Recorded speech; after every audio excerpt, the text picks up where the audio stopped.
Tiga Siliwangi. Jadi istana ini itu adalah istana yang diagung-agungkan karena memang banyak sekali jenderal-jenderal yang menyerah di sini.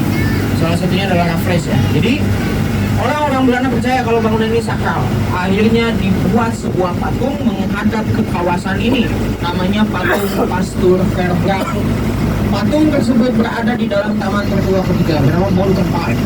Ya, taman yang cukup bermanfaat dan paling bermanfaat sebenarnya ya bagi kota Bandung karena melahirkan kolam retensi, kolam anti banjir. Dulu kawasan itu banjir dulu.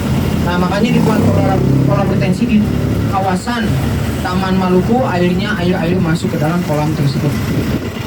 Nah, patungnya nanti ada di sebelah kanan. Di mana patung tersebut salah satu mistisnya Bandung. Kenapa? Bisa bergerak. Jadi katanya patungnya itu bisa bergerak kayak noleh kanan kiri. Nah ini ya patungnya nih. Nah itu lagi megang Alkitab atau Bible sebelah kiri, tiba-tiba pindah ke kanan. Kadang-kadang suka dijatuhin. Ini ya Bandung ya, tahayul ya. Itu saya nggak tahu dijatuhin kenapa, karena kodol atau gimana. Tapi yang jelas itulah percayanya orang Bandung ya, beberapa suka percaya sama tahayul, itu salah satunya. Padahal patung mah diem aja, nggak usah repot-repot bergerak. Ya, nyusahin orang. Nah, sebelah kiri di sini ada mie kocok ya, silakan yang suka mie kocok. Selain di Pasar Baru, di Mang Dadeng itu ada Mang Nanang ya, yang ada di Jalan Ternate.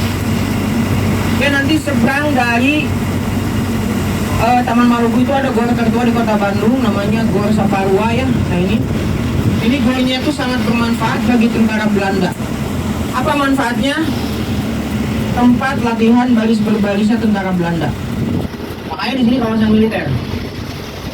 Dan itu manfaat dari militer Belanda. Apakah sekarang yang terjadi Gor Saparua itu bermanfaat? Tidak. Itu gor yang tidak direkomendasikan untuk jogging. Kenapa? Karena kalau kita lagi jogging di sana apakah bisa diet? Tidak pernah. Karena tiba-tiba bau seblak, lumpia basah, dimsum segala macam. Karena di sana makanannya enak-enak. Jadi gampangnya orang Bandung tuh mengidentifikasi orang yang jogging tapi gagal diet. Kita tahu olahraganya di mana, itu Saparua. Sedangkan kalau berhasil di mana? Sabuga. Kanan kiri nggak ada tukang dagang. Makanya fokus di sana. Kenapa? Karena Sabuga itu digunakan sebagai tempat latihan atlet-atlet nasional. Oke, sekarang di jalan dulu ada apa di sini? Rumah dinas militer Belanda kelas atas.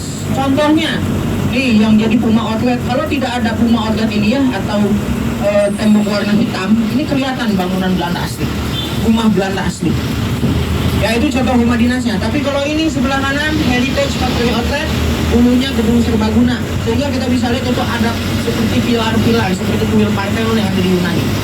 Jadi memang dari dulu daerah-daerah di kota Bandung ini ya, ada di tengah-tengah kota Bandung ini banyak sekali bangunan-bangunan Belanda yang masih bertahan. Karena dulu Bandung sebagai pusat militer, pusat pertahanan, dan pusat pemerintahan, sehingga dibangunlah Gouvernementsbedrijven sebagai kantor pekerjaan umum.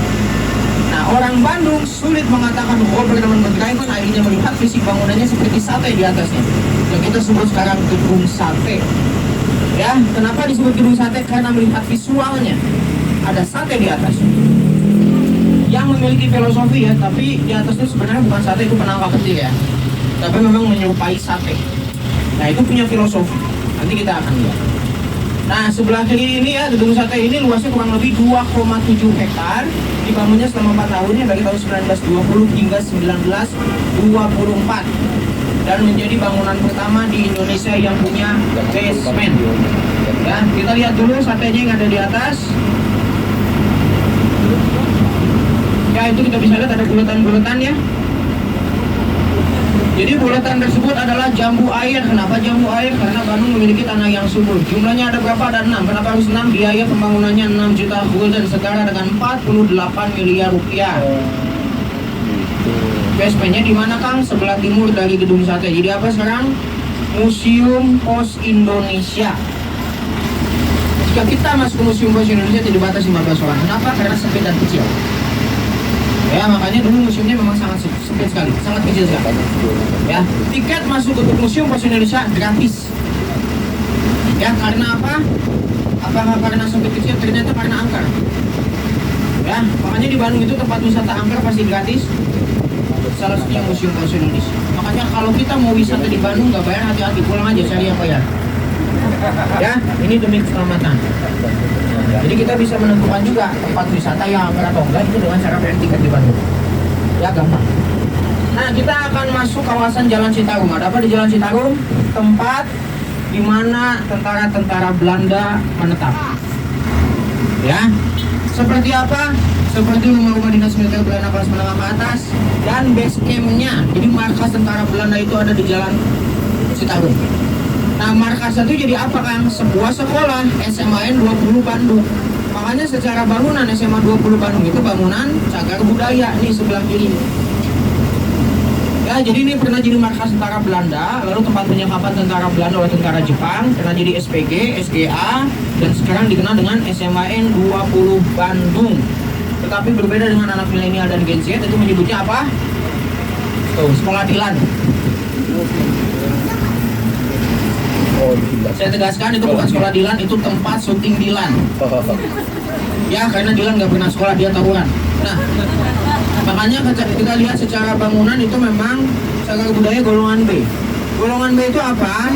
Dia itu boleh renovasi, tapi tampak malam aja. Karena luarnya itu enggak. Itu memang halus seperti zaman dulu, seperti semula. Kenapa dalamnya harus renovasi? Karena fungsinya ganti. Yang awalnya markas atau barak jadi sebuah sekolah. Kita akan masuk Jalan Lombok. Nah, ini unik. Kita pun bisa mengidentifikasi rumah dinas militer Belanda secara klasifikasi. Kalau Jalan Riau ini, ya, Jalan Riau ini dikenal dengan rumah dinas militer Belanda kelas atas. Nah, Citarum itu menengah ke atas, tapi kalau Lombok menengah ke bawah. Kenapa beda? Karena posisi dari Jalan Riau yang menentukan. Jadi kalau sebelah utara dari Jalan Riau itu menengah ke atas. Ini salah satunya Jalan Citarum. Nah, kalau posisinya sebelah selatan dari Jalan Riau itu menengah ke bawah, itu Jalan Lombok. Jadi ditentukannya dari situ. Ya, tapi kalau lihat Jalan Lombok rumahnya masih seperti zaman dulu nggak? Enggak.